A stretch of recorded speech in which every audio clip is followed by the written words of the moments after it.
ways. But let's look at what Labour and this Labour government has done in the last 14 months. Strikes, despite huge pay rises that Wes Streeting signed off on. Remember when he told us to get around the table? Well, perhaps he should listen to his own advice, because more strikes are threatened. And remember when they criticised NHS reorganisation plans? Well, they started their own reorganisation without any funding allocated to deliver it. Now, I'm not against reforming our NHS. Conference, the Conservatives always back good reforms. But we are a party that always makes sure we have the money to pay for it and the will to deliver it. Because our NHS staff need certainty, certainty to do the job that they love with stability and a clear direction from their government. But Conference, I also want to be constructive in opposition. Where government seeks to bring about meaningful and effective reform, we will not oppose for the sake of opposition. We will look at the detail, we will ask the difficult questions, and where we can agree, we will be constructive. Because at the end of the day, we want an NHS that works for the patient.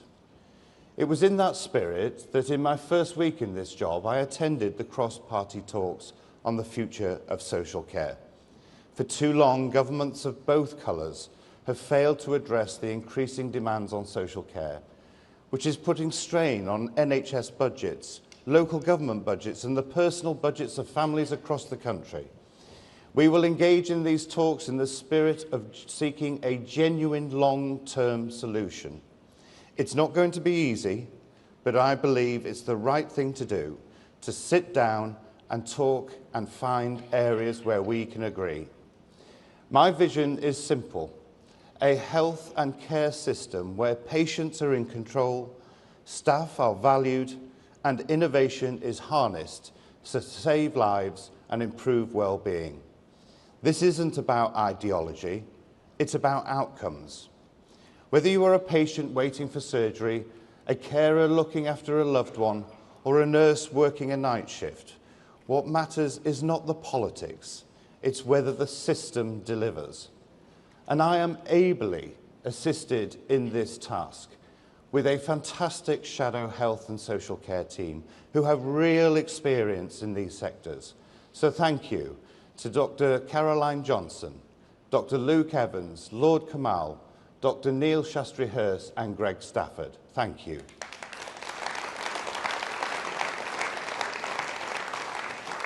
Now, clearly, we as a party are embarking on a major policy renewal programme, and today, for what I think is the first time ever, you will be given the opportunity to vote on what you think should be the key priorities for the next Conservative government. To help in that task, I'm delighted to be joined by Lord Markham, CBE, who will be advocating that we need to use technology to build a truly 21st century National Health Service. By Dr. Kartik Kavi, who is a GP who will argue we need to get patients out of hospitals and into primary care. Former Olympic swimmer Sharon Davis, who will make the case for prevention being better than cure. And Dr. Robert Kilgore, who is the founder of the Social Care Foundation, who will argue for reform of our social care system. But before I call our first speaker, please scan the QR code that you will see on the screen so that you can download the app and you can take part in that vote. I will remind you about that as the pitches go on. So now, let's begin.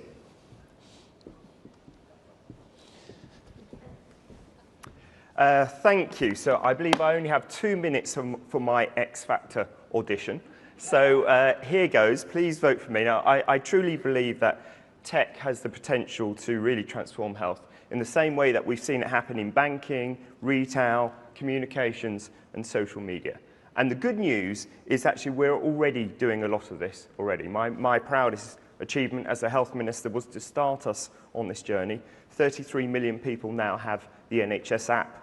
A quarter of them, 8 million of them, use it every month to get their medical records, get test results, make appointments. But we can do so much more. It really can be the front door to the NHS. When you think about it, when you see a doctor, you're relying on their experience, the cases they've seen, to diagnose you. When you're using technology, you've got every instance, every case ever happened, that record to make the diagnosis, which is going to be right for you and your circumstances. It will give you a much more accurate diagnosis and transform the way we access healthcare. I went the other day to get a mole checked out. My wife had been nagging me for ages, and I was expecting to strip down and everything. The receptionist got out a phone, took a photo, emailed it off, and I got my AI-based scan and results back negative, thankfully, just like that. And that will just transform. It will transform the way we access health. And the good news is that we have the best data in the world to train AI, because AI is only as good as the data it rests in. And we've got 70 years of NHS data, GP appointments, hospitals, specialists, and you use that data to train the AI so it can read the cancer scans, it can read your x-rays, it can read your MRIs more accurately, quicker, and cheaper. But it can do so much more as well. Technology can give us precision medicines, personalized cancer treatments, which will train your own immune system to attack the cancer cells in your body. Our data puts the UK in the pole position to transform healthcare and be the world leader in health tech and innovation, and the Silicon Valley of health tech, to the benefit of UK patients, UK startups, the economy as a whole. Please vote for technology. Thank you, Nick. I'm now delighted to ask Sharon Davis to come forward, former Olympics swimmer, and as we know, a passionate campaigner on physical activity, who will argue that prevention is better than cure.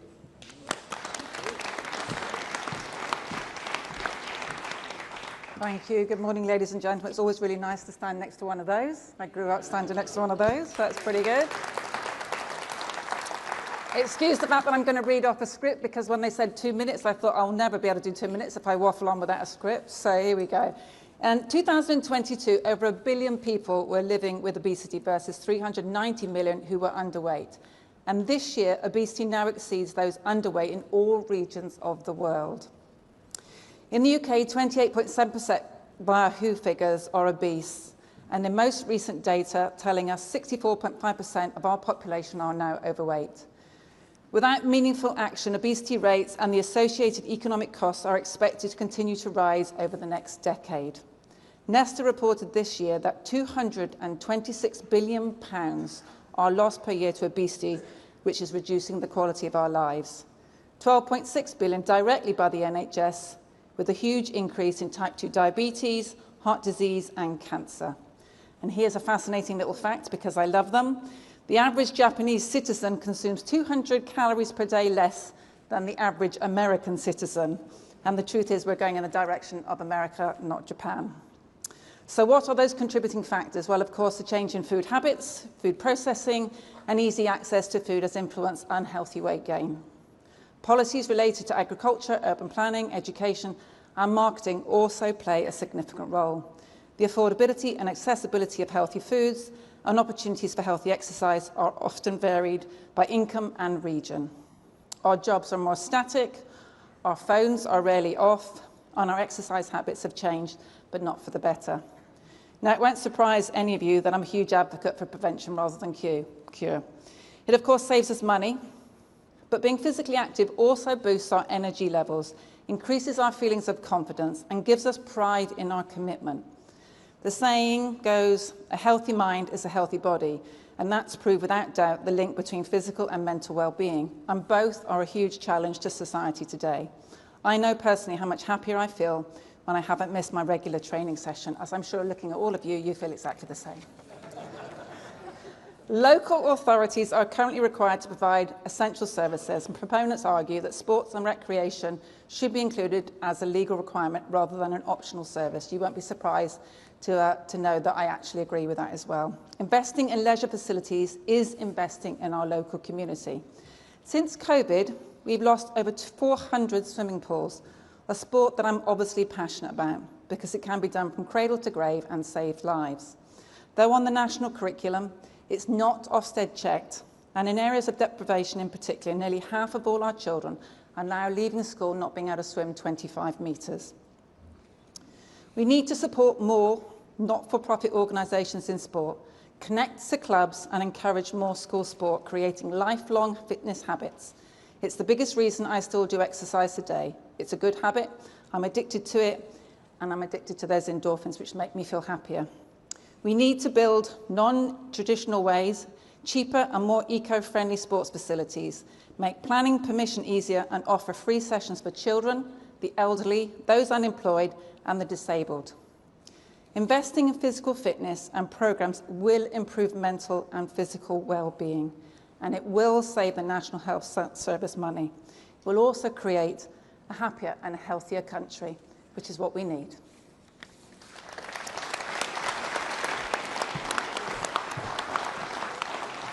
Thank you very much, Sharon. I'm now delighted to invite Dr. Kartik Karvi, who is a recently qualified GP, who will argue that we need to get patients out of hospitals and into primary care.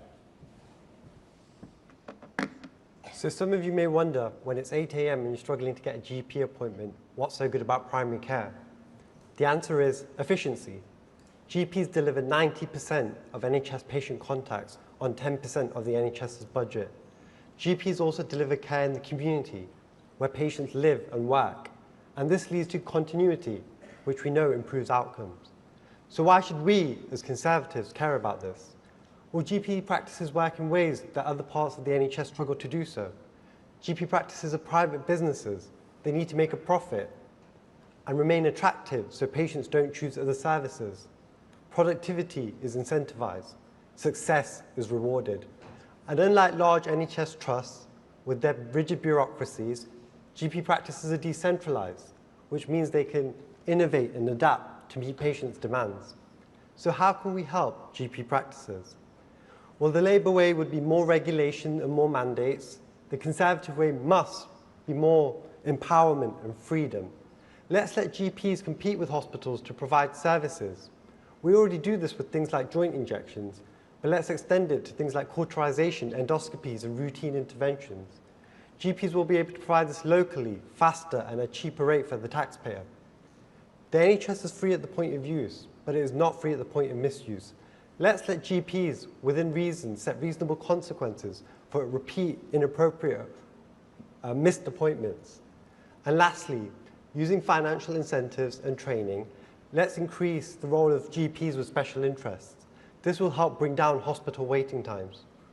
Primary care is local, efficient, and decentralized. With the right supports and freedoms, it can alleviate the pressures on the NHS. Thank you.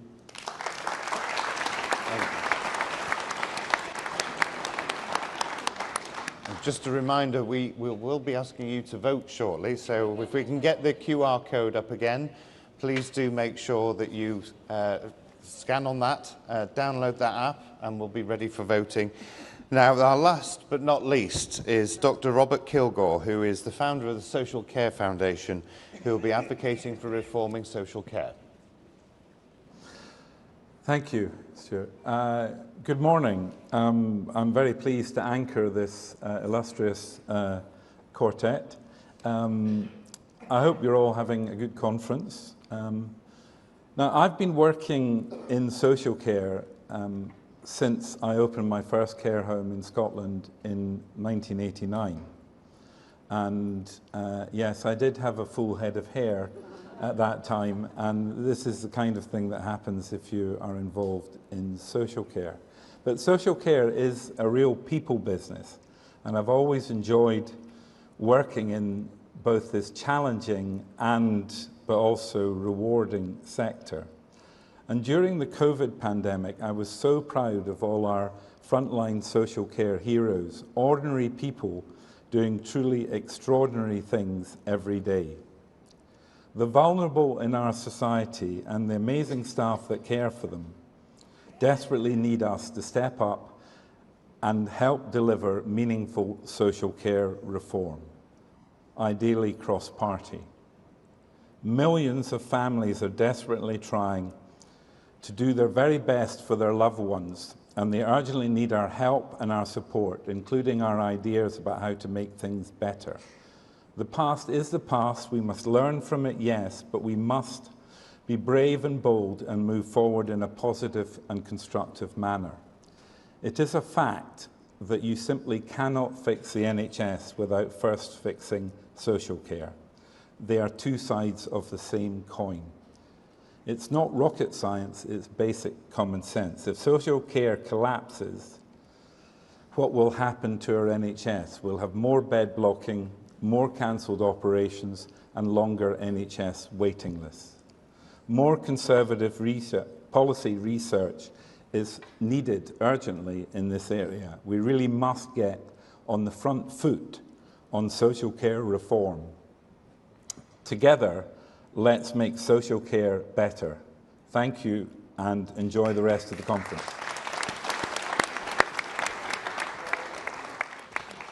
Well, there you have it. You've got those 4 pictures brilliantly delivered. So now is the opportunity for you to vote. Please, if we can get the code up again, just make sure you scan that and then vote. And we will. I'm not sure you can vote for yourself. What? Multiple times. Go ahead, go ahead.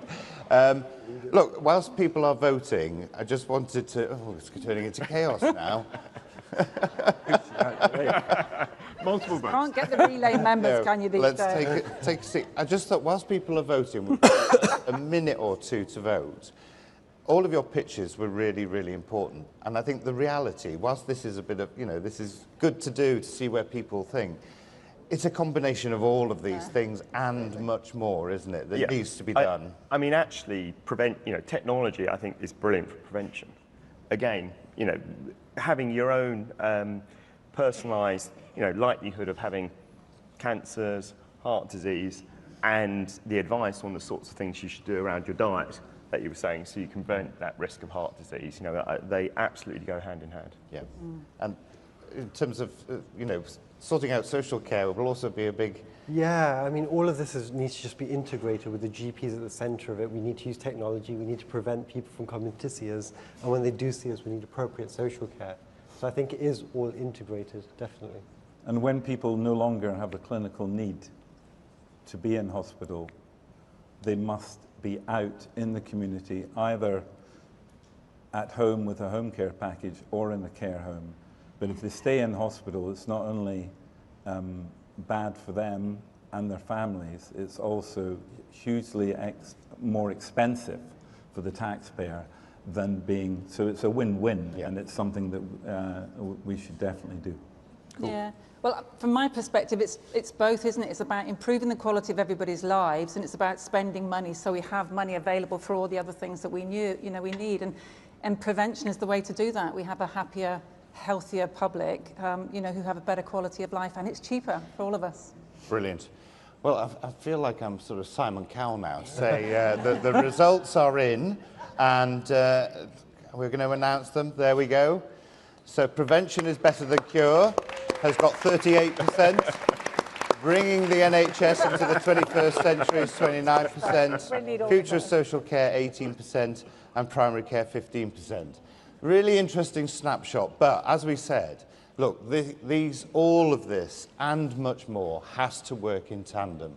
And that's why my shadow team and I are really wanting you to get involved in this policy renewal programme. We want to make sure that we do the right policies, answer the right questions, test the policies, and also think about how we're going to implement it, something this government clearly haven't thought of. Thank you for taking part, thank you for being here, and let's look forward to building a great set of policies for our NHS and social care. Thank you.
Ladies and gentlemen, please welcome the Shadow Secretary of State for Energy, Security and Net Zero, Claire Coutinho.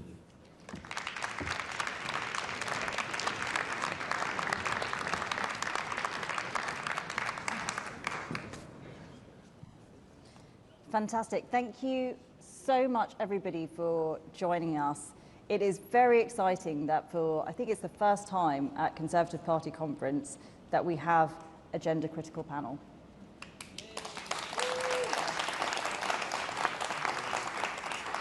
But this may not surprise people because, as everyone will know, our leader, Kemi Badenoch, was one of the leading voices in this battle. And when everyone was telling her not to speak up, she could see that something wrong was happening in this space, and she did. And she did. She did. But two of the other brilliant forces of nature that have been in this debate from the beginning are the amazing Marion Calder from For Women Scotland and Sharon Davies. And you will know them both. They have been so brave and they have won arguments. But what we're going to talk about today is where we are, what the Supreme Court ruling means, why the fight is not over, and what happens next. So if I could start with you, Marion, do you want to tell us about how you got interested in this area? Wow. About 10 years ago, I started seeing some ideology kind of creeping in from primarily North America, and I thought, this seems to be a bit strange and hopefully it won't actually come here, but it unfortunately did. And I thought, well, someone is going to start talking about women's rights at some point, surely, because it was just focusing on other ideologies, but women weren't actually being mentioned in any of this.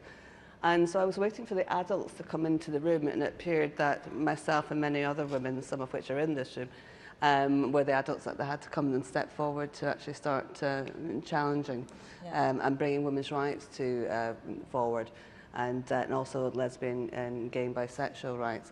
So yeah, so that's how about 10 years ago. And at what point did you decide to sue the Scottish Government? Probably from the beginning. I seem to have discovered a new hobby. It's an expensive one. They're not very good at settling their bills, by the way. We're still waiting for them to settle up since April. So yeah, we've got another case coming on which we're challenging about prisons, and we will continue to fight until we actually restore our rights of women back into law in Scotland and wider, obviously, UK as well. And Sharon, I think seeing you in that debate must have been so inspiring for so many people, because you are obviously an athlete, an Olympian, a writer, a celebrity, and for people who spoke up, there was so much to lose. There was so much to lose. So what drove you and what gave you the courage to do that? So for me, I was competing during the East German era, which was allowed to happen for 20 years. And these poor young East Germans were filled full of testosterone so that they could win medals for their country. And there was no thought to what that would do to them. But there was also no thought to the women that was losing out. And this was allowed to go on for 20 years. And, although I managed to win a silver medal, I had friends that were fourth behind 3 East Germans whose whole lives would have been different if they'd won the medals they should have done. And I have a daughter who does track and field, and now I have a granddaughter as well. And I just thought, I cannot stand by and watch another generation of young girls have things stolen away from them that they deserve to have. In the world of sport, women get 5% of the sponsorship dollar. 95% of the money in sport goes to men. And then we were told, 10 years ago, we were no longer allowed to have a level playing field and fair sport. And I thought, I'm lucky enough to have paid most of my bills, not all of my mortgage, like most of us. But I just cannot stand by and watch this happen again. And yeah, it was a big hit. Life is still really difficult. Cancel culture is extremely real. But I felt that women deserve to have their fair sport. And what I wanted to do was to bring the debate out. And we couldn't. In the early days, we literally could not even get the debate. We couldn't get the science and the facts. We weren't even allowed to tell the truth. It's still difficult today. But it's a lot better than it was, and we are gradually, winning the battle in sport. But then we have, Lisa Nandy last week turn around and say, oh, well, some sports. Well, any sport that could have been co-ed was already co-ed. So any sport that was fair, to have men and women in together already had it, and that was predominantly equestrian. So there is no level playing field if you allow any biological male into a women's sport whatsoever. And what we've found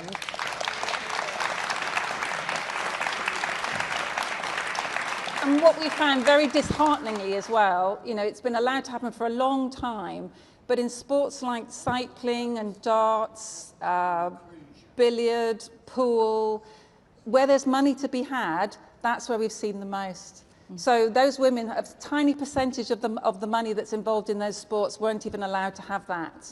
You know, and it's just not fair, you know. So inclusion must be there. And I heard this gentleman down here, and please, you're very welcome to stand up, all right? I have no problem with inclusion. However, no trans athlete has ever been excluded from sport. They've just been asked to compete where it's fair. That is it.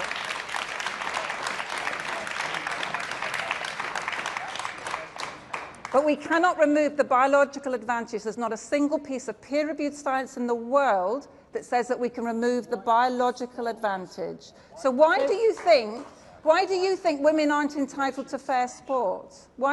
Could you just tell me though, why do you think women aren't entitled to fair sport? Okay. But then we can't have fair sport if we have males, people that are biologically male in their sport. So you're taking away fair sport for women. And I will never, ever let that happen.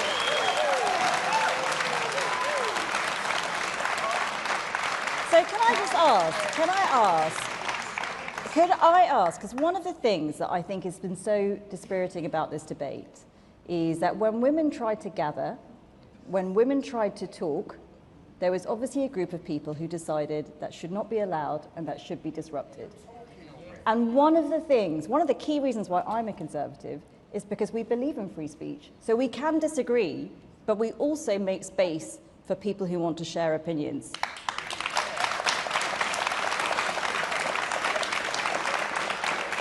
And I just want to ask these wonderful women, what happened to you at the beginning? Because when you were starting to raise concerns, Sharon, you had science on your side. You had facts, you had figures. You should go and look, I mean, I'm sure many of you already have, but you go and look at the reams of data that Sharon has. How did it feel when you were just trying to put forward some of that science to be shut down? It just felt so unbelievably difficult, you know, in a world where women have such small opportunities in the world of sport anyway, that we weren't even allowed to present the facts or the science. And I do believe in inclusion. You know, you heard my speech earlier. Sorry, you've got me twice in a row. But, you know, I really believe in fitness and health and trying to help people. I know that the way to mental health is through physical health.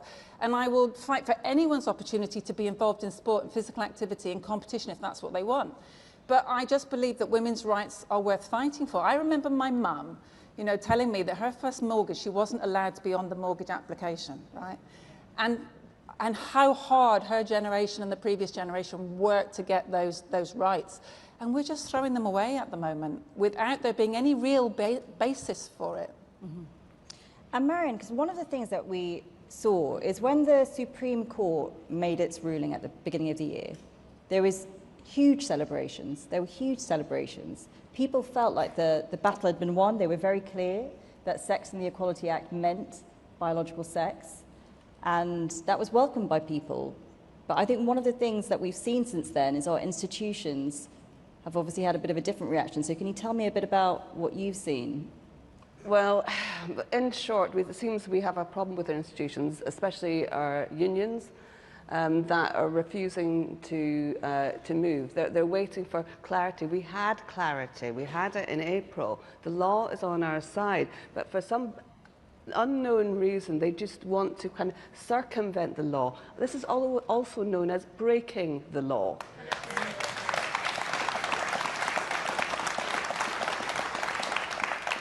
So the fight continues on. I mean, like I said, I have my new hobby with suing Scottish Government and other organisations, and they keep wondering who funds us. And I'm going, it's you, Scottish Government, because we keep winning the cases.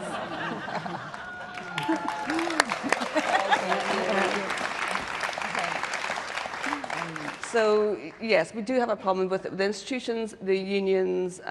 They are starting to come round. They've realised now that they cannot continue like this. And now, because of the ruling in April, women have actually now they realise they have the power.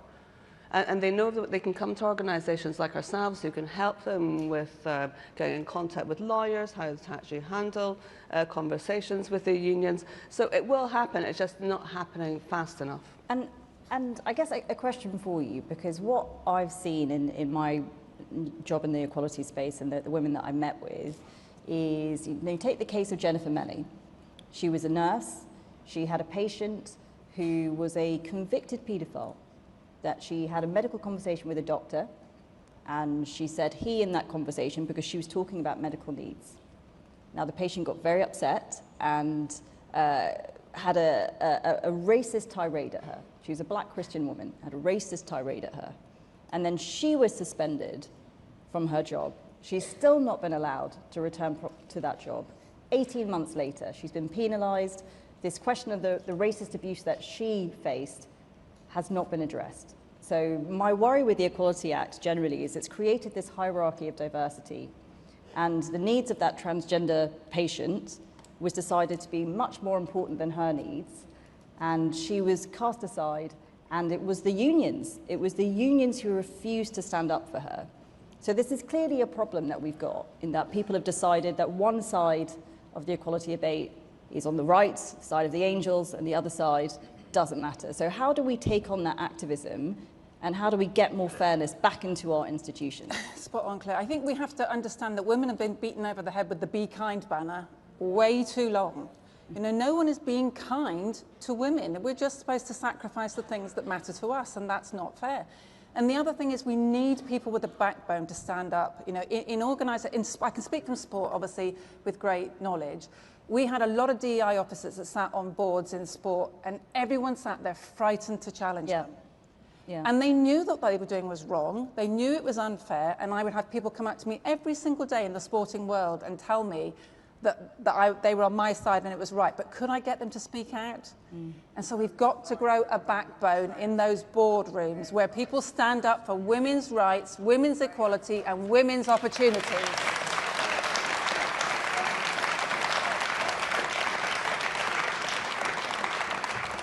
Can I just jump in there? It's several years ago, there was an organisation called Stonewall, and they had this campaign called #NoDebate.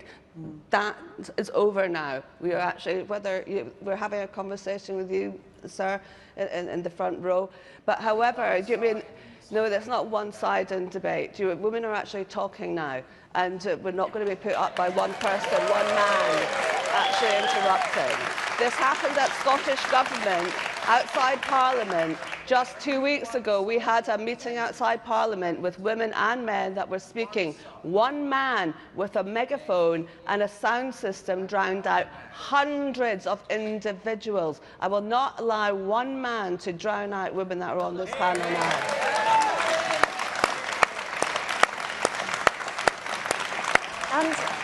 And I think the reason that it's important to do this panel and do it in this way is because it's a recognition. It's a recognition that for a long time there was no debate. People were silenced. Years. Absolutely. I mean, in sport, over 5 years, we weren't even allowed to present the facts. And I think this is the difference between Kemi and some of the other leaders that we had, is when people were being silenced, when people were being cancelled, she actually did speak up and she was on their side. And this is why we wanted to give this moment to you guys, and we wanted to do this panel, to your point, is because for too long, nobody would have done this panel. And if people had tried to do this panel, it would have been shut down. So it is important to have this moment. Kemi was amazing, actually. When I was trying to get a voice, you know, for sportswomen, Kemi was incredible, and she was on the verge of trying to clarify the Equality Act right before the election was called, and she was working incredibly hard behind the scenes, and we were being marginalised by a lot of people that saying it was a fringe matter. It's not a fringe matter because it affects 51% of the population. That is not fringe.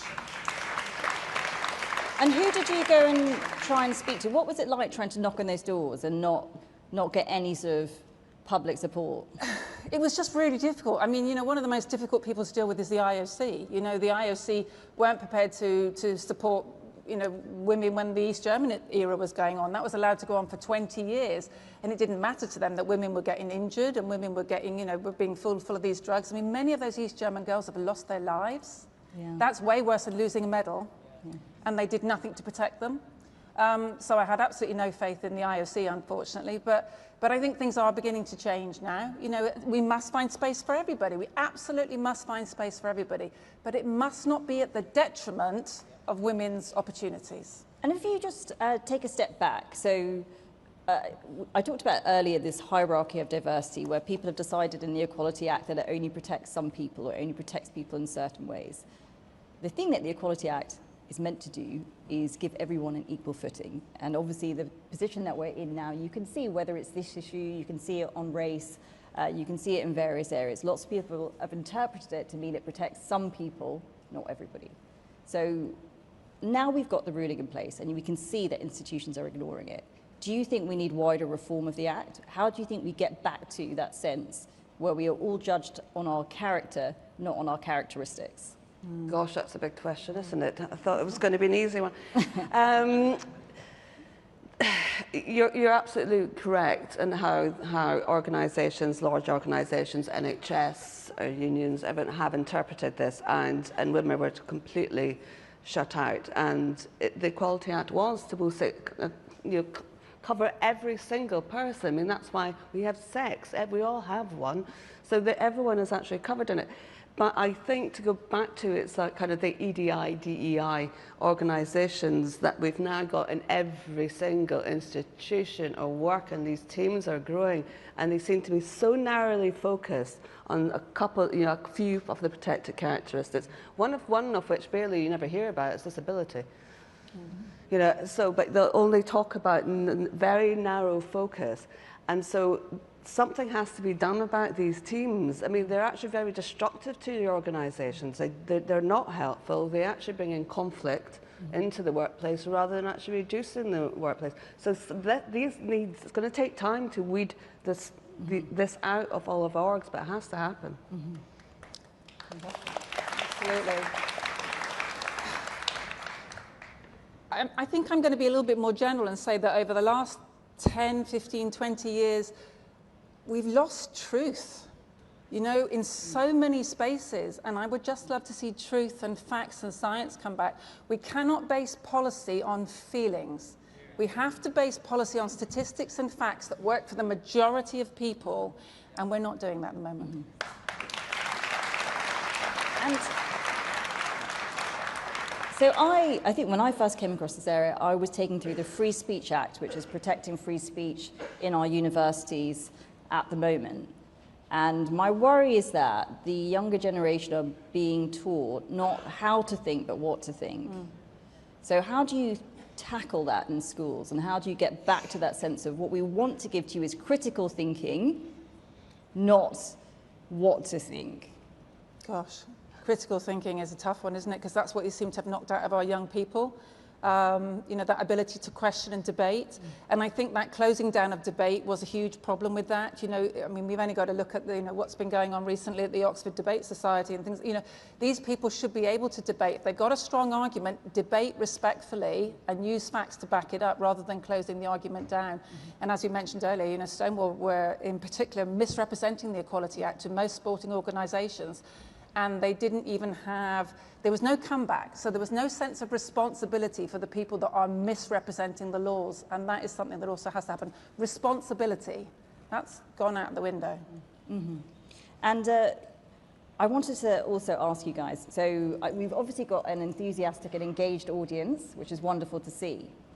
What are you going to be doing next? Because there's so much to still take on. We've talked a bit about what's happening in our institutions. I know, Sharon, you've got a huge amount of stuff still to do in sport. So what next? How can they follow you guys and watch the fight continue? Well, we all work with each other. We all try very hard to back each other up because it's been a lonely world and it's been quite a difficult world. So we do try to support each other quite a lot. Just, you know, be more vocal if you can. Don't support silently because that's been the problem. When I did a poll on, and I know it's only X, but when I did a poll on X over 24 hours, 64,000 people responded. That's a lot of people in 24 hours. 97% said women should have fair sport. So the general public do believe in fairness, but unfortunately they're staying a bit too quiet. So just speak up would make a big difference. I can see various people in this audience who I know have been speaking up, so I'm sure they will heed that call. Marion, what about you? Where will you be next? Oh my goodness, back in court again, no doubt, shortly. I sometimes wonder if I have to kind of claim asylum in England. Yeah. Will I be allowed back over the border this evening? Nicola Sturgeon might be standing there with her book ready to thump it on my head.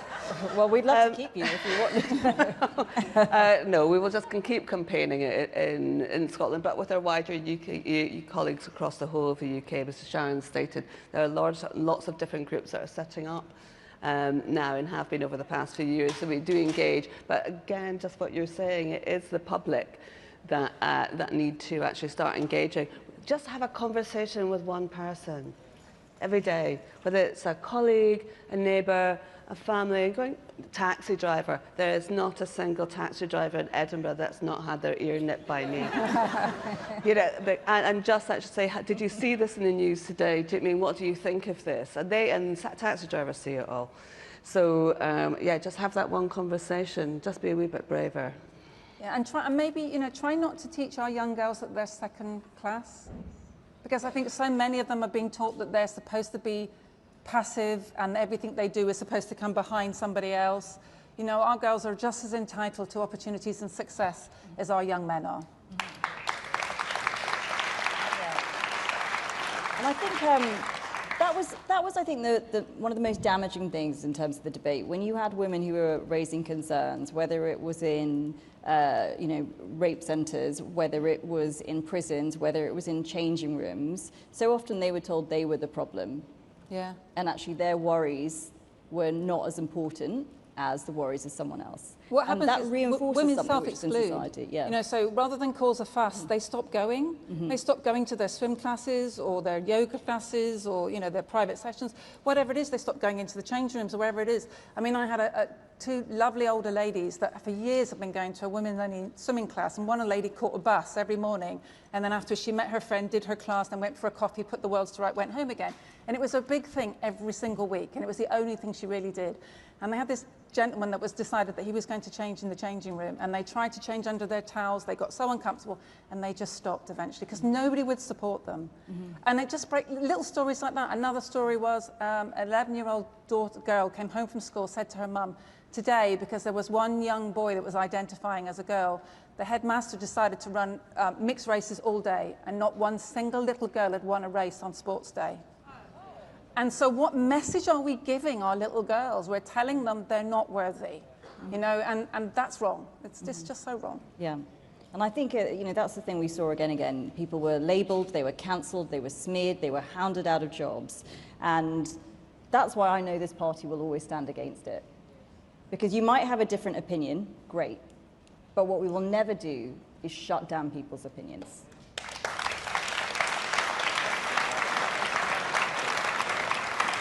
Well,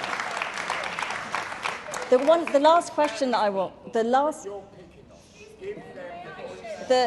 last question I want to ask both of you, because I think it is one of the most relevant ones at the moment, is what would you say to the Labour government? Because we have seen some very worrying signs over the last few months of backsliding. So are you speaking to them? What would you say to them? What message do you think they need to hear? Yeah, we continue to speak to all parties. I am a bit concerned that they're taking their time without actually issuing clear guidance off the back of our April 16th ruling at the Supreme Court. I wish they show a bit more bravery and leadership on this, so that you kind of large organisations, like I said, the NHS or armed forces, all other things that have all captured by these policies, can actually know what they're doing. They just need steering. I mean, that's where the EHRC come in, but it doesn't matter. It came law. It was always the law that females and males deserve their own spaces. So they do need to step up. But I'm glad to see that Kemi has. Well, if you want to bring your lawsuits down this side of the border, I'm sure they'll be welcome. But in for a penny, in for a pound. I think particularly in sport, just listen to the general public, and listen to the science. There is a place in sport for everybody, but the first priority must be safety. That must come first before absolutely anything else, particularly in contact sports. And then it must be fairness, and then we must work on ways to have inclusion. Fantastic. Brilliant. Well,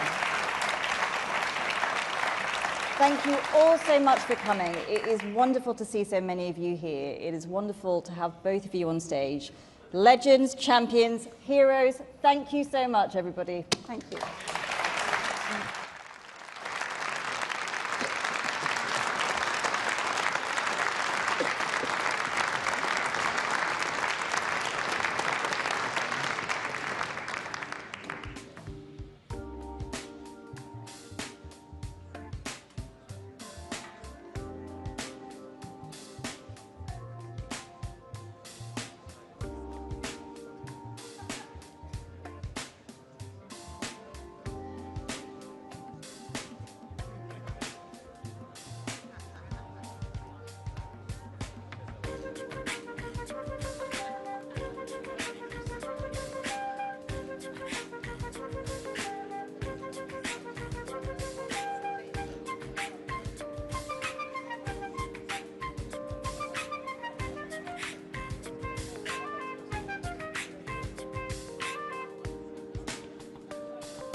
I had hoped that during the common stages of this bill, the government would listen to the vast number of respected voices from the education sector who have warned repeatedly that this ill-thought-through bill is nothing short of a disaster for education standards in this country.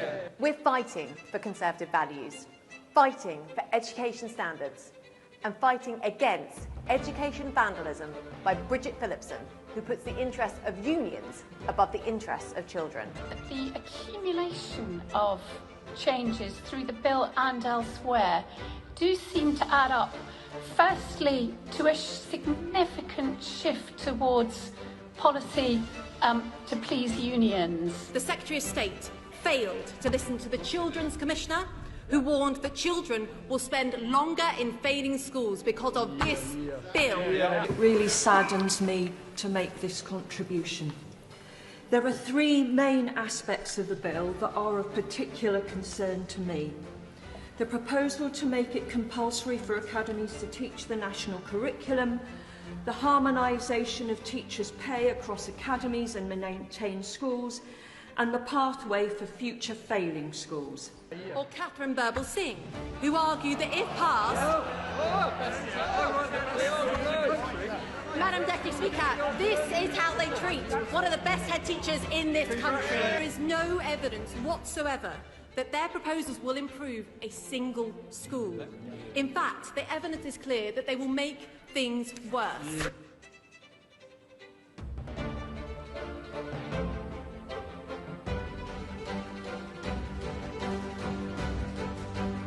Ladies and gentlemen, please welcome the Shadow Secretary of State for Education, Laura Trott.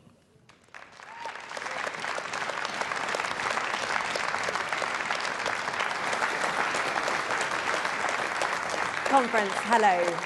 It is an absolute honour to be addressing you as Shadow Education Secretary. It's a job I've always dreamed of doing. Well, Education Secretary would obviously be better, but I'm working on it.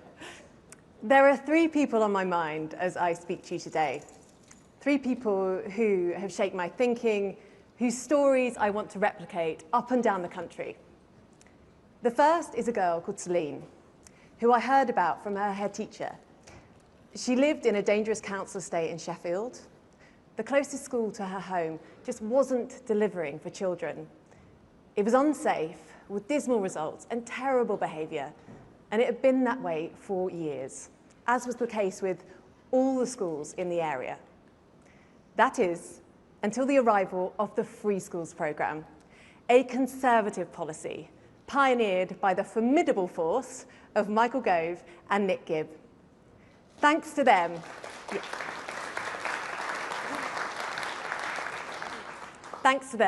a brilliant head teacher called Dean Webster was able to establish Mercia School. When Mercia opened, Celine got her sliding doors moment, a chance to go to a different, better school. When she started at the new school, the head teacher, Dean, went to visit Celine in her flat. He told me about how, on his way there, he passed gangs on the corner, had to step over people passed out on drugs. It was a glimpse into the world that was waiting for Celine. But through a traditional academic education, a longer school day, and zero tolerance for bad behaviour, Mercia School passed Celine a lifeline. And I couldn't be more pleased to tell you that this summer, Celine got top A-level results and is now going on to study law at university.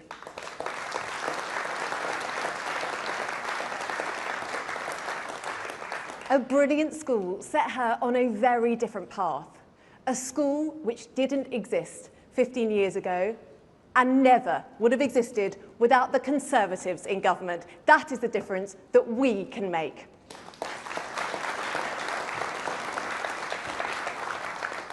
The second person whose story I would like to share today is a young boy I met in Ilford. I'll call him Mason, but that wasn't his real name. He had a horrendous home life and, for understandable reasons, was acting out terribly at school. He just wasn't coping. He was making life a misery and learning impossible, not just for him, but for the other 29 children in his class too. Enough was enough, and Mason was rightly removed from the mainstream and placed in alternative provision for children with behavioural problems. And that's where I met him. This specialist provision helped change his life. It was his version of intensive care, helping him to get back on his feet with the highly specialised support that he needed and so craved. There are too many that think it is compassionate to keep a child like Mason in mainstream school at the expense not just of his future, but that of his classmates' future too. So let me tell you what real compassion looks like.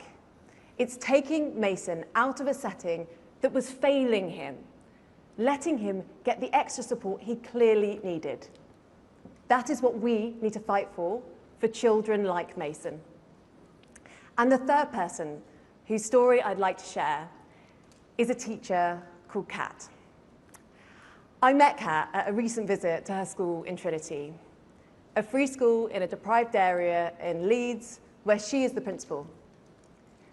61% of her pupils were disadvantaged.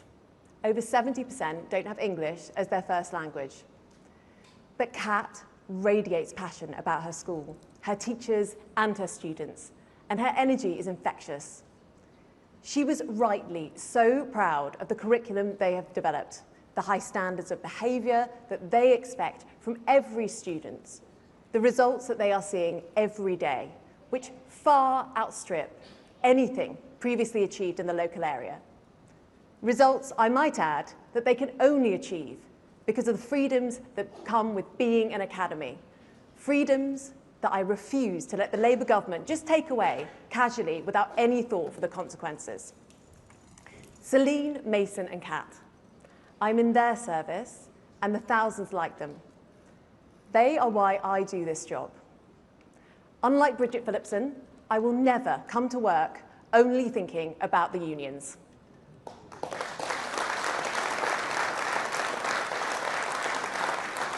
Conference, we know that this party, the Conservative Party, is a true party of opportunity.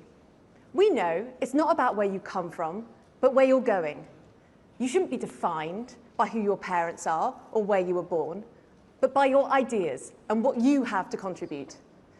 That is why the Conservative Party is a party of opportunity.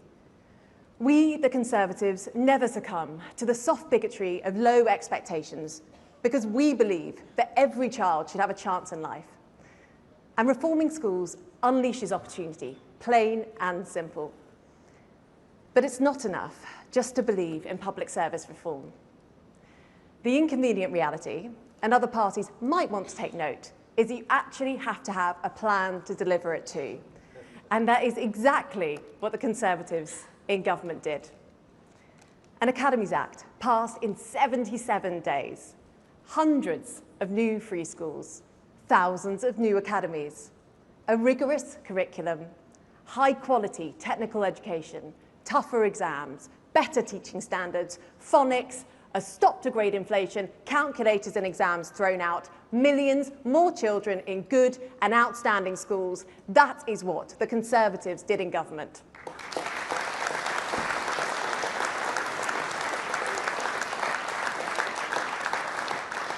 We reformed schools. And guess what? Standards, they went through the roof. Those schools have improved, not through words, but through strong accountability, academic rigour, rigorous inspection, and freedoms. And crucially, all of that happens with teachers and not bureaucrats in control. Conference, under us, English children became the best at reading and maths in the Western world. This is an achievement that other countries marvel at. They look to us as an example of what they want to replicate in their schools, eager to learn how this was achieved.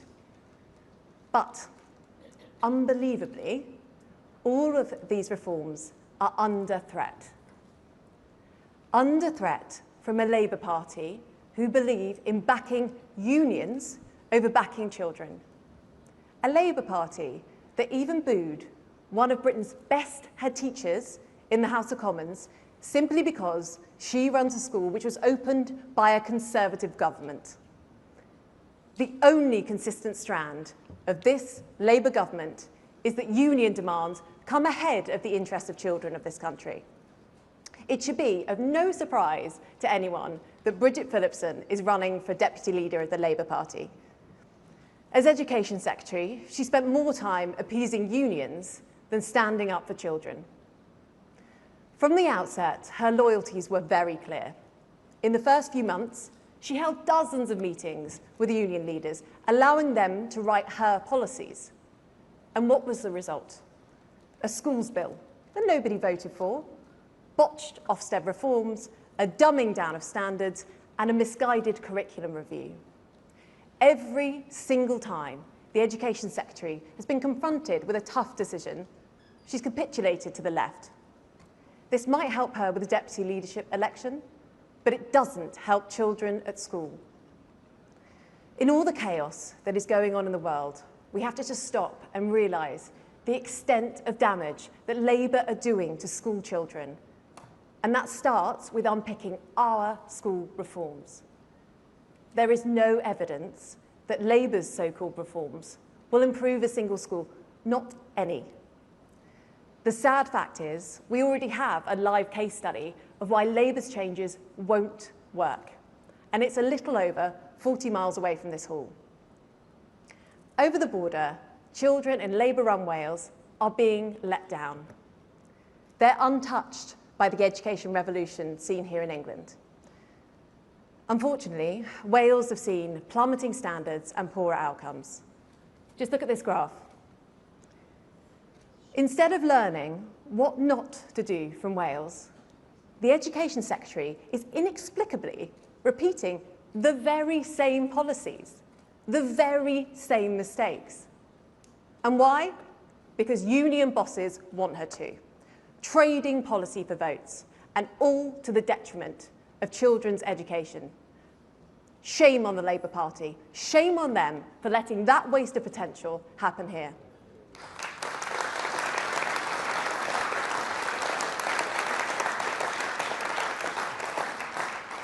Labour are turning their backs on everything that we know improves schools.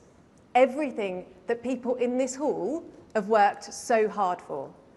Everything that Celine, Mason and Kat need. This is a quiet betrayal of all children, but it's the poorest who will be most affected. This is nothing less than education vandalism, and Conference, together with my brilliant shadow education team, Diana, Saqib, Rebecca and Jack, we will fight it every step of the way.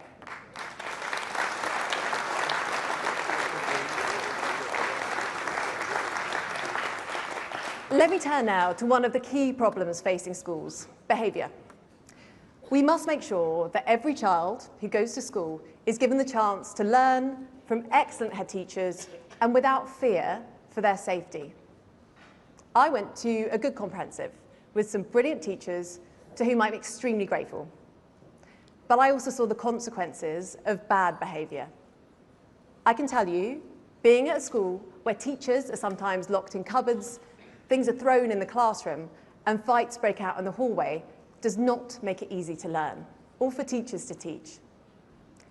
The truth is that children cannot learn if they're stuck in a chaotic environment where bad behaviour runs rife. You would think that this is obvious, but not, it seems, unfortunately, to the Labour Party. Sadiq Khan thinks that when you bring a knife into the classroom, you shouldn't be expelled. Andy Burnham, who's been a popular topic of conversation recently, called for the end to pupil referral units. So no more expulsions for the most disruptive pupils. That's mad. And north of the border in Scotland, the SNP have actively sought to keep disruptive pupils in mainstream schools, to the point where last year, just a single pupil was permanently excluded over the whole academic year, across the whole of Scotland. Conference turning a blind eye to aggression, disruption, or violence is not moral leadership, it's an abdication of responsibility.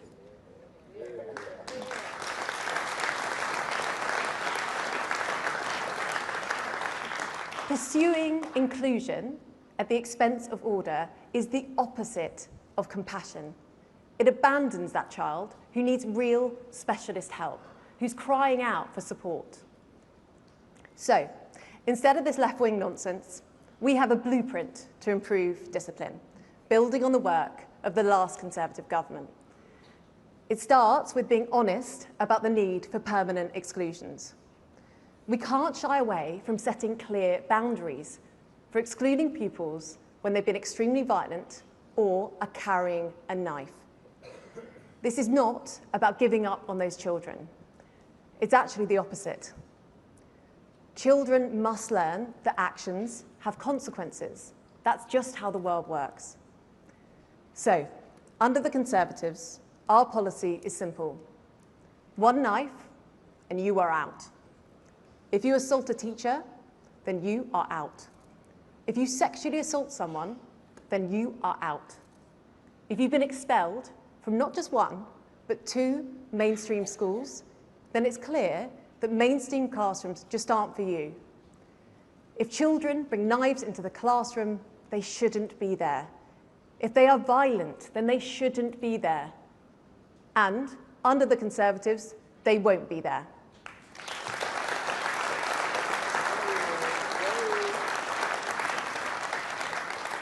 But the important piece of the jigsaw here is that once children have been excluded, it is our duty to them and their future to give them the support that they need, moving them into specialist alternative provision where they stand a real chance of success. Staff in these settings work with extraordinary dedication to turn around the lives of children. I've seen this firsthand. When done well, it's a quality of education that can be tailored to their needs. I saw that with Mason. But we need more places like this. It's clear to me that there is not enough high-quality alternative provision, and as a result, disruptive pupils are being kept in mainstream education for far too long. Our blueprint will create more high-quality places in alternative provision, reducing disruption for the many who suffer from it, and delivering specialist support for the few who need it. And every local area should have specialist provision, partnering with football teams and sports clubs who are brilliant at engaging young people. Just yesterday, I visited Old Trafford and saw the amazing work that Manchester United Foundation are doing to do just that, providing young people with role models, mentors, routine, and discipline. This should be everywhere. And girls should have separate provision from violent young men. And we should push standards up through every academy train, partnering with one. We should make alternative provision independent of local authorities. We should make sure that every provider is registered so that every setting is inspected by Ofsted, so there is proper accountability and rigour, especially in those settings for some of the most disadvantaged and challenged children. And we must ensure that those children, especially the most violent, are turning up to their alternative provision, so they're not slipping out of sight and into criminality.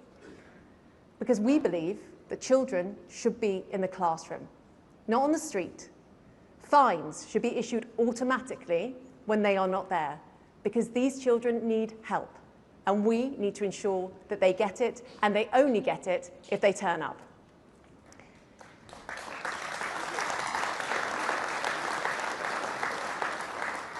If we do all this, we can show compassion for those who need it the most, not by some false inclusivity that damages everyone, but by challenging and actually fixing the behavioural issues.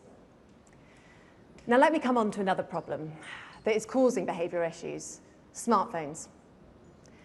Time after time, teachers have told me that smartphones are one of the biggest causes of bad behaviour. The government's own research show that they disrupt nearly half of GCSE classes every single day. Look abroad. In Portugal, schools that banned smartphones saw a huge drop in bullying. Australia, Norway, Finland, France, all tightening restrictions on smartphones. Meanwhile, Labour just ignore our call for action. The single biggest thing Labour could do right now to improve behaviour is to get smartphones out of the classroom.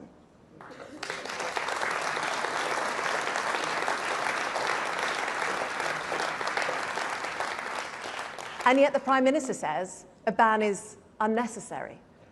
Bridget Phillipson calls it a gimmick. And while they stick their heads in the sand, who suffers the most? It's the most disadvantaged.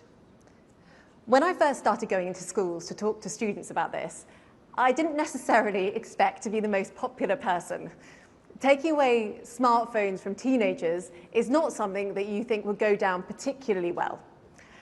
Yet I have been overwhelmed by the response. The most frequent reaction from students after a ban has been put in place is one of pure relief. I will never forget the face of one boy who told me that it made him feel safe.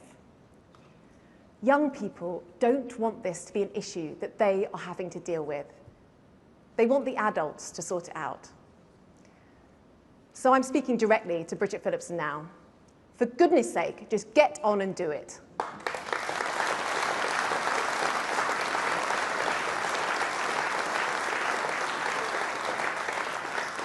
Now, the sad truth is this. We've had broken promise after broken promise from the Department for Education.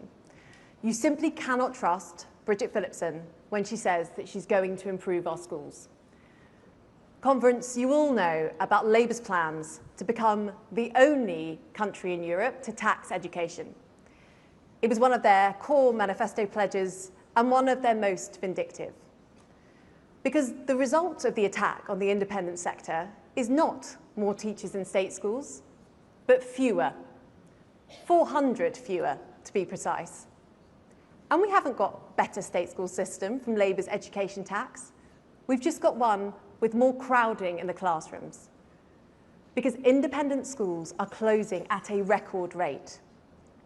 Pressure is being piled on the state sector in a way that teachers across the system warned about. The Prime Minister himself admitted money isn't going to state schools.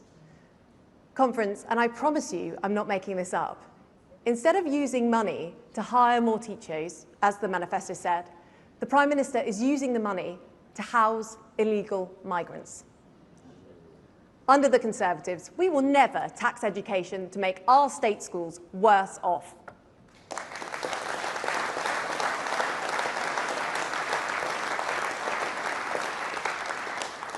Conference, as I have laid out for you today, by blindly following trade union orthodoxy, Labour are taking us backwards. It took real courage and conviction for us to get those school reforms through 15 years ago. Headlines of the local papers at the time read, "Hands off our failing schools." Unions were allergic to the change, competition and accountability. Decades on, and now Labour's stated ambition in their so-called reforms is to create more consistency in the education system, not excellence. In practice, that means levelling down across the board. In recent decades, parents and children have voted with their feet. Bad schools close, good schools thrived. That is the strength of choice. Those are Conservative principles in action. But Labour's schools bill rips that apart, handing local authorities sweeping new powers, not only to block good schools from growing, but even to stop an outstanding school from keeping the same number of pupils. This is madness. It risks shattering life chances for some of our most deprived children. We know that turning failing schools into academies is the single most effective way of helping children. Yet Labour will keep children trapped in failing schools for longer, denying them the opportunity that they deserve. This will be Labour's record. This will be Bridget Phillipson's legacy, and that is why we must fight them all the way. Fight the education vandalism of Phillipson, who puts the interests of unions above British interests, above the interests of Celine, Mason and Kat. Teachers deserve better, the next generation deserves better, our country deserves better. It is the Conservatives who've reformed education for the better before, and we will do so again. Thank you.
Ladies and gentlemen, please welcome the mayoral candidate for Hampshire and the Isle of Wight and serving Police and Crime Commissioner, Donna Jones.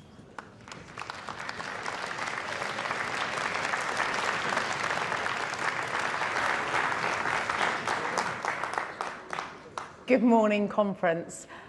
I've had the privilege of being elected under the banner of the most successful political party in the world, the Conservative Party, not once, but 5 times.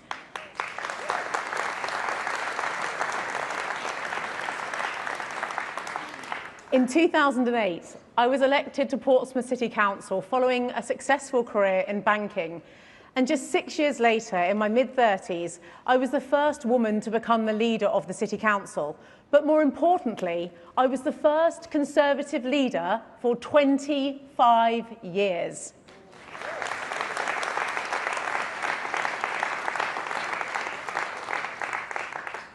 Since 2021, I have been the Police and Crime Commissioner for Hampshire and the Isle of Wight. But in 7 months' time, I'm going to face the ballot box once more. This time, to be the first mayor for Hampshire and the Isle of Wight. One person with the power to unite our 2 counties, bringing real leadership and finally getting things done. We are a dynamic region, from the success of one of the largest ports in Europe to being home to the largest oil refinery in Great Britain.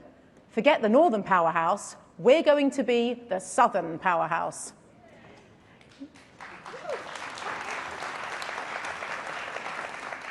And yet we do need a single voice to speak for us, to champion investment and to fight our corner into government. So I'll be an outward-looking mayor, one that backs business, rewards work, protects what we love and gives people a genuine say in how their communities are run. But prosperity means little if people can't get around easily. So I'll end the war on motorists, fixing our roads and making travel quicker. I'll introduce free parking in our town centres to help our high streets and small businesses. And I'm going to fine contractors for every day that roadworks overrun.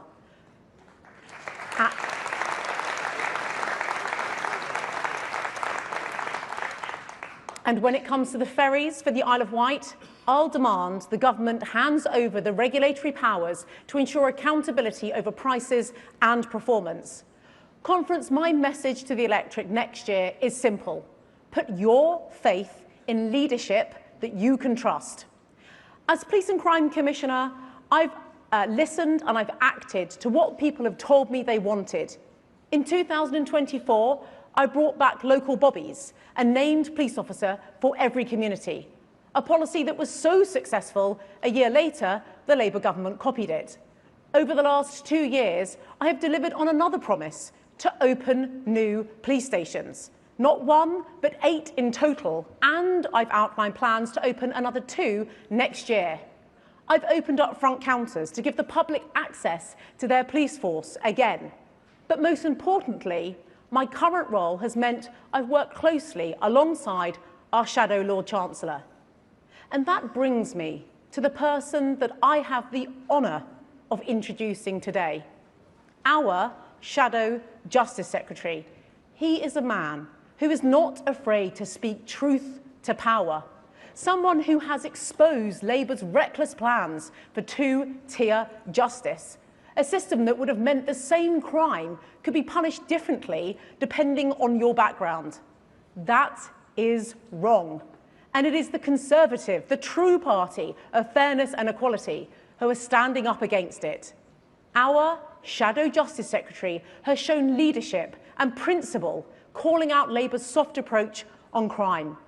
He's challenged Transport for London over their failure to act decisively over train dodgers and fighting back against proposals that would have allowed prisoners to walk free without serving their time. He understands that justice must be fair, firm, but importantly, it must be impartial. He understands that the safety and confidence of our communities depend on it. So, Conference, it is my great pleasure to introduce someone who has never wavered in his defence of the rule of law, a champion for fairness, my friend and our Shadow Lord Chancellor, Robert Jenrick, MP.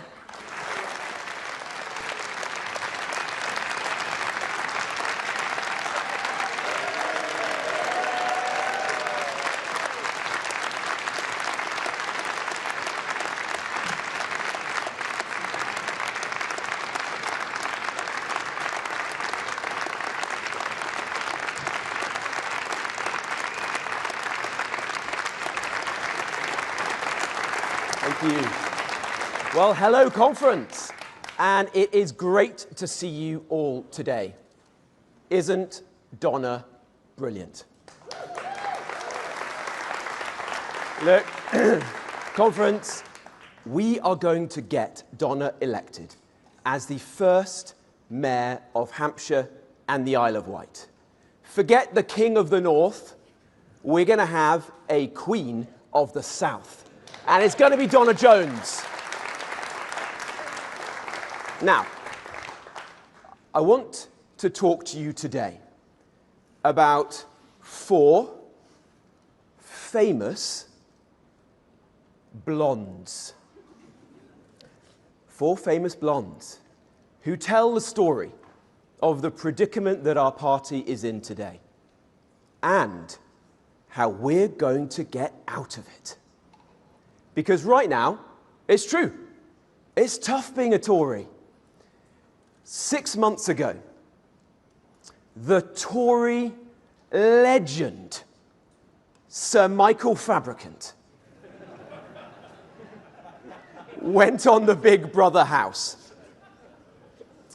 He lasted 4 days. Last week, one of our party's most energetic campaigners, Emily Hewitson, entered the Big Brother house. She lasted 11 hours. She didn't even get to spend the night. And now, conference, I've heard that a third Tory blonde is in negotiations to enter the Big Brother house. Liz Truss. But the negotiations have broken down, conference. She's asking to be paid by the minute. Too soon, perhaps. Too soon. Look, I'll come back to the blondes in a moment. But, conference, it's not all doom and gloom right now. Last month, I received some good news, courtesy, surprisingly, of Angela Rayner. Keir Starmer's emergency reshuffle, otherwise known as, remember, Phase 2. Anyone remember that? Well, I think Keir Starmer would like to forget it as well. Anyway, it led to a great privilege for me. I now shadow a new Justice Secretary, David Lammy. Now, David Lammy has a somewhat checkered past. You might recall his appearance on the BBC's Celebrity Mastermind. David Lammy, Celebrity Mastermind. You do not need to be a lawyer to know that that is a violation of the Trade Descriptions Act.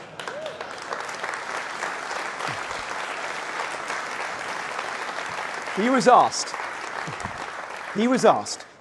which famous blue cheese is paired with port? He replied, Red Leicester. It gets worse. It gets worse. Which Marie won the Nobel Prize for Physics? He replied instantly, Marie Antoinette. And my personal favorite, which monarch succeeded Henry VIII? His answer, Henry VII.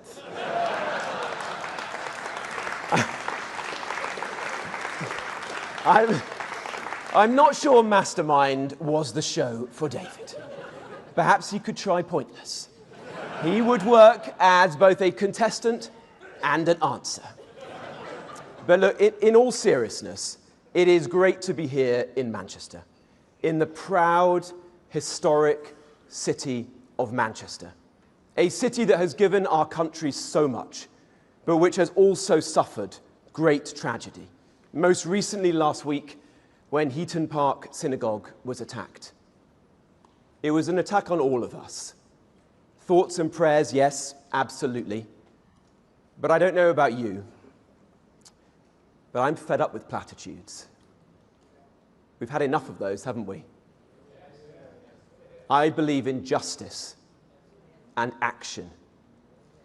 Whilst other parties have waxed and waned, I am so proud that our party, the Conservative Party, has always stood with our Jewish community. And under Kemi's leadership, I know we always will.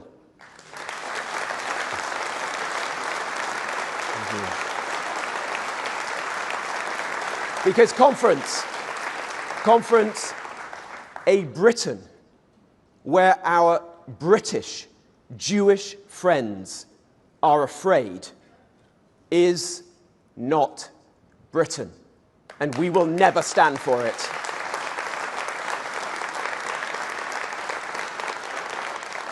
Now, next year is the 30th anniversary of another devastating attack on Manchester. the IRA unleashed the biggest bomb to explode in England since the Second World War.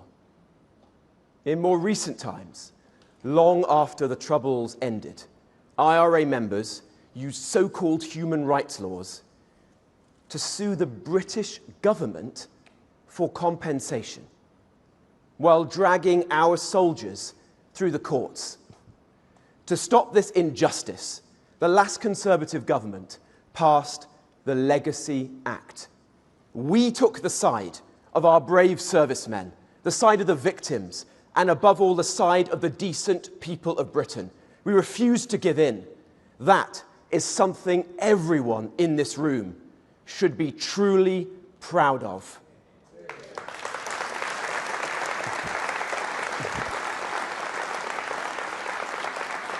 Now, I had a moral reason to back that bill, but I also had a personal one.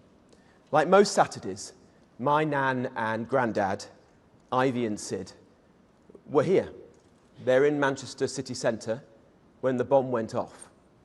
And we heard about it back home on the radio, and we had an anxious couple of hours whilst we waited until finally we heard that my grandparents had arrived home safely and weren't hurt.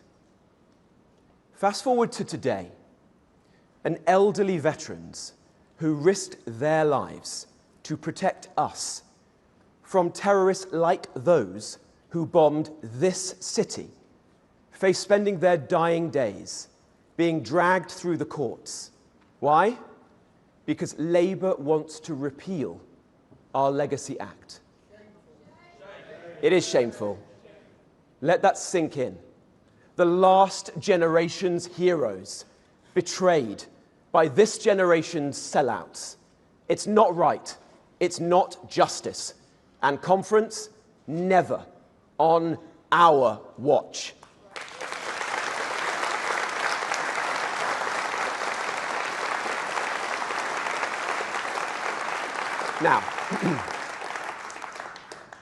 Now, we all knew that Keir Starmer would be a bad Prime Minister. But I don't think anyone anticipated he would be this bad. He's combined the management style of David Brent with the administrative grip of Blackadder's Baldrick. He's proven himself to be a freebie grabbing, free speech stifling, criminal releasing, tax raising, farmer hating, Brexit betraying, aspiration sapping, sorry excuse for a leader. And conference,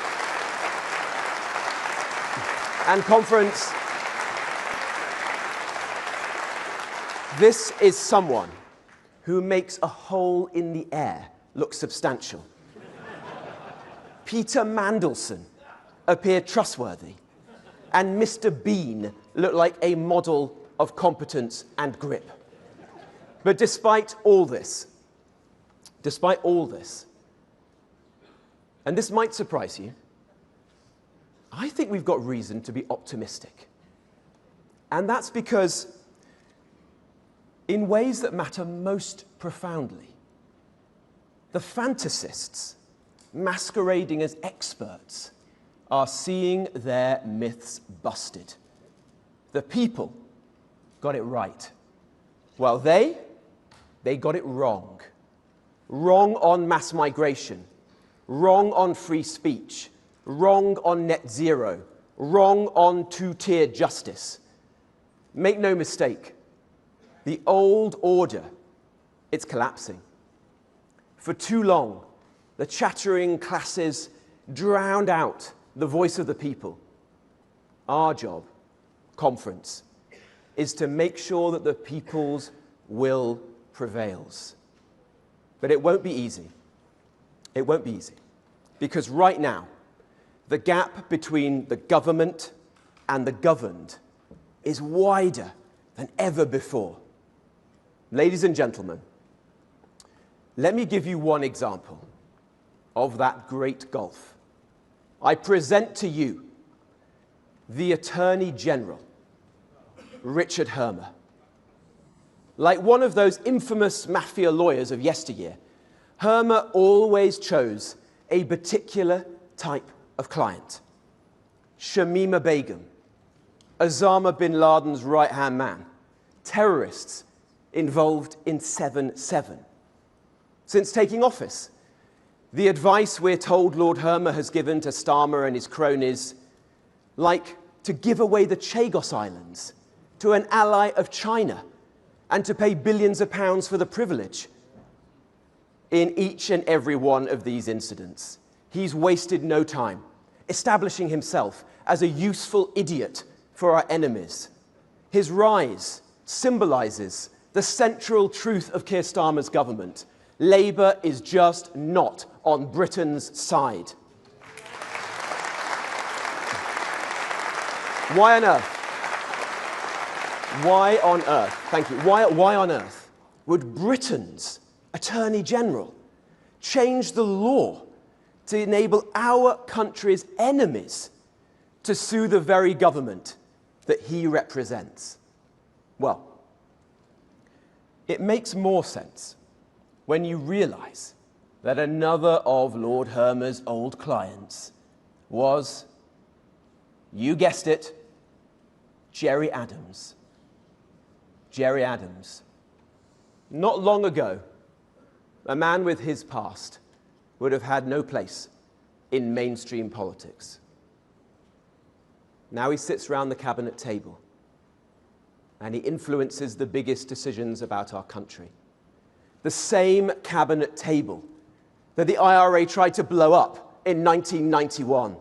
Shame on him, and shame on the man who appointed him.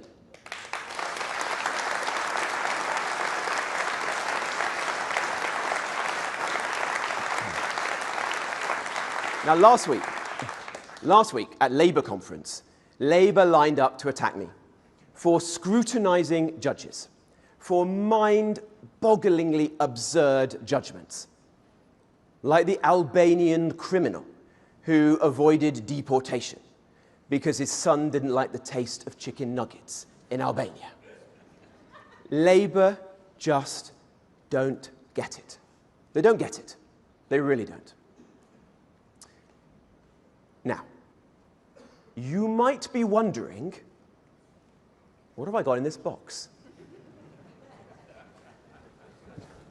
Well, don't worry. I'm not about to do a Michael Fabricant tribute act. This is actually serious. For those of you at the back of the room who can't see, I have here a judge's wig. It's something we should all respect and revere.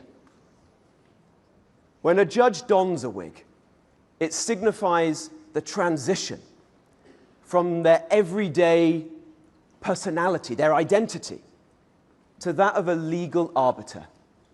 It's a visual representation of the judge's role as an unbiased mediator, focused solely, only, on upholding the law and delivering justice. An unbiased mediator. That is what a judge should be. And that is what the vast majority of judges in our legal system do. They wear the wig. They respect and revere it. And that is why, in turn, our legal system is respected and revered all around the world. But we've got a problem. Conference, we have a problem. It's one that Labour choose to ignore. Today, I've uncovered dozens of judges with links to Open Borders charities who take to social media to broadcast their Open Borders views, who spent their whole careers fighting to keep illegal migrants in this country. Some even continue to do so whilst astonishingly serving as judges. It's like finding out halfway through a football match that the ref is actually a season ticket holder for the other side. The public rightly ask, how independent are they? They dishonour generations of independent jurists who came before them, and they undermine the people's trust in the law itself. Judges who blur the line between adjudication and activism can have no place in our justice system.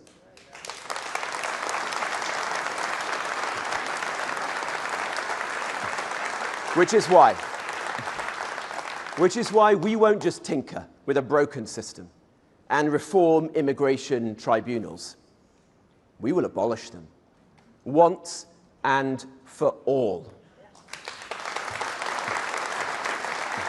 And we won't stop there. We will restore the proper role of our judiciary, putting ultimate power back where it belongs, in the hands of Parliament and ministers, accountable to you, the people of our country. So I can announce today that we will restore the office of the Lord Chancellor to its former glory.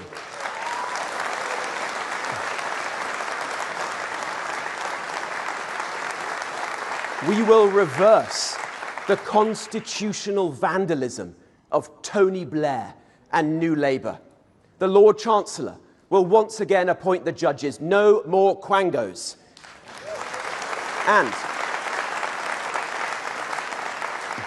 And they will be instructed never to permit political activists of any political hue to don the wig ever again.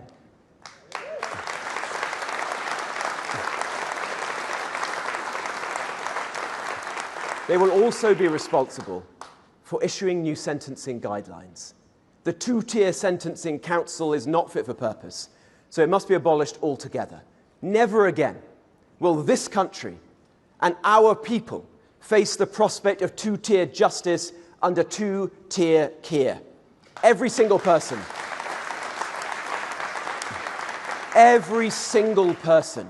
treated exactly the same. Not equity, equality. That, ladies and gentlemen, is the Conservative, no, that is the British way to do justice.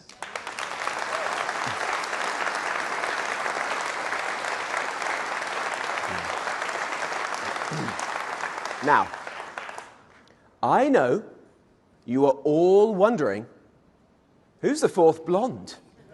And I mentioned at the beginning, the one who will point the way to how we recover the fortunes of our party. Is it Margaret Thatcher? Not this time. Is it Boris Johnson? No. Lord Heseltine. Bear with me. As you can imagine, Michael Heseltine and I do not agree on everything. But he told me that when he was a young man in opposition back in the 1970s under Margaret Thatcher, he would wake up every morning and he'd ask his wife, how am I going to fight Labour today? And at the end of the day, he would lie in bed again and he would ask his wife, well, he obviously wasn't a very romantic man. Tomorrow, how am I going to fight Labour? Now, I don't say that to my wife in bed. But I do think it.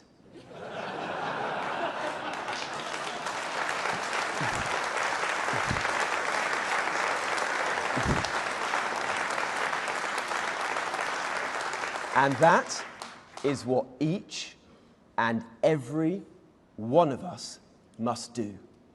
Fight this failing Labour government. Fight for the future of our country.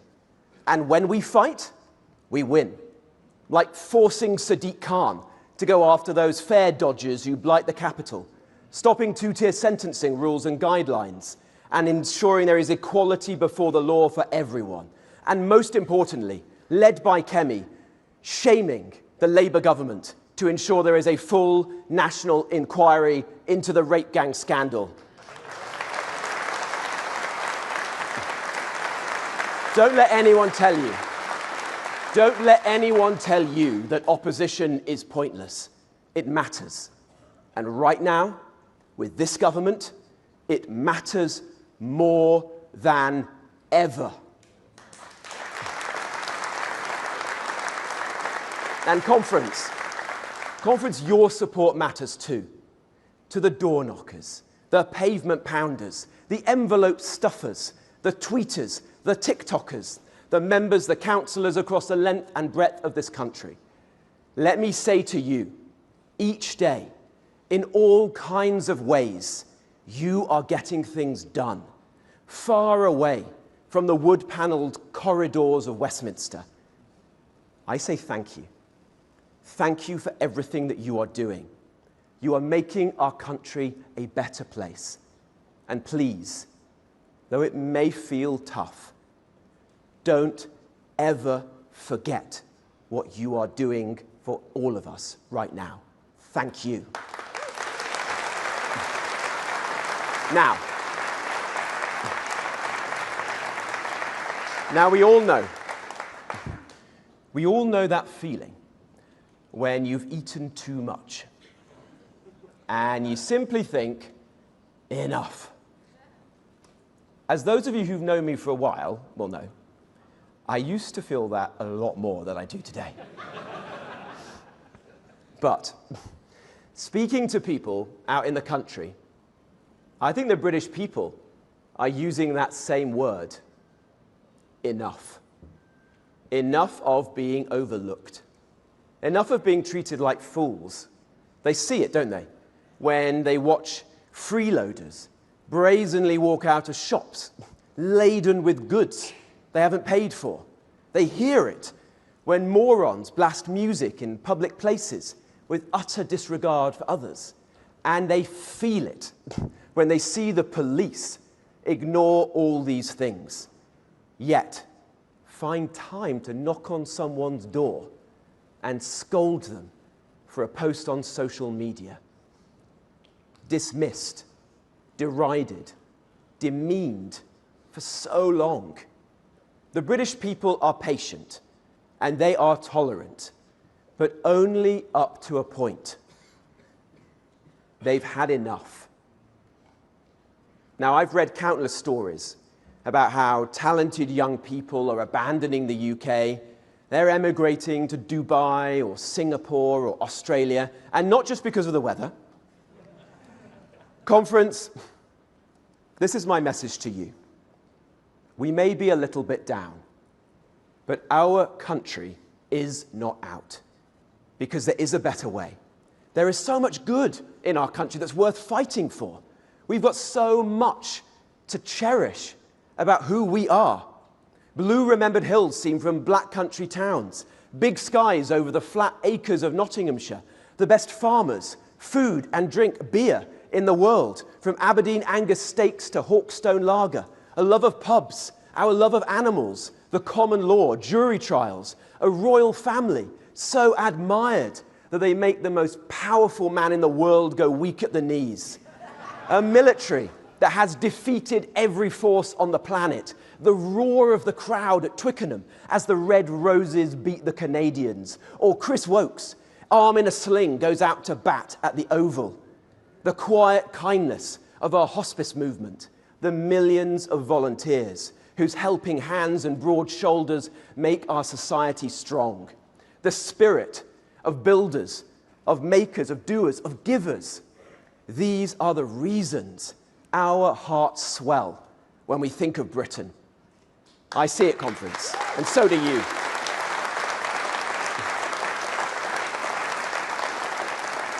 I see it when I travel around our country, even making the occasional video. I've developed a Michael Portillo-esque knowledge of Britain's motorway service stations.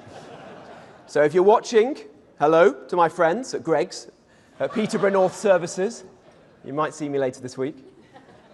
But above all, as I've been visiting communities, I've asked a lot of questions. And I'm telling you, out there, the spirit is strong. I felt it when I went to Epping and stood with mums, local mums, sick of illegal migration and determined to keep their families safe. I felt it when I went out with tradesmen, gas fitters like my dad, sick of their livelihoods being wrecked when scumbags break into their vans and nick their tools and sell them in plain sight at the local car boot sale. I felt it when I talked to folk putting up flags, sick of their identity being sneered at. The collapse of the old order is in sight. A new one is coming because the British people are fighting back. And conference, there's absolutely nothing that Labour can do to stop them.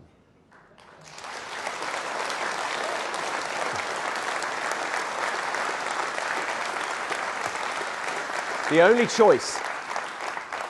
choice we have is whether we have the spirit to fight with them.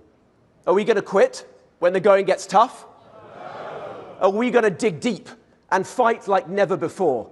Yes. How long will our battle last? As long as it takes. Because Britain, for all its present flaws, is too precious to lose. Let me not see our country's honour fade. Let us see our land retain her soul, her pride, her freedom. Conference, every tide turns. I can feel Britain's fortunes turning. So let's pick ourselves up. Let's dust ourselves down. Let's draw on Britain's greatness to make it greater still. Let's fight for a better future. Let's build this new order. Let's take our country back. Thank you, conference. Thank you.